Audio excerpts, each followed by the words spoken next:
রোজার একদিন আগে ইমাম সাহেব আছে বয়ান করার জন্য, আর কিছু লোক মিষ্টি নিয়ে গেছে, বলছে যে হুজুর আজকে মিলাদ আছে, মিলাদ করে।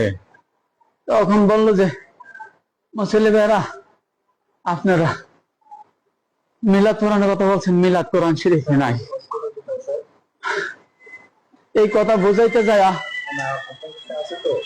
এই কথা উনি বুঝাইতে যায় মুসল্লিকে, এই কথা উনি বুঝাইতে যায় বলছেন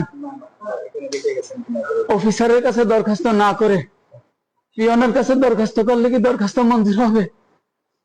স্যার আপনাদের কাছে প্রশ্ন, অফিসার কি আর পিয়ন কি? তখন আমার মাথায় ঢুকলো যে আমার দোহার নবীকে সে পিয়ন বলেছে। স্যার আমার দোহার নবী কুল কায়নাতের বাদশা, আমার দোহার নবী ইহকাল পরকালের বাদশা, যিনি আমাদের জন্য কান্দে রব্বে হাবলি উন্নতি করে তাকে পিয়ন বলছে। আমি মানতে পারি নাই।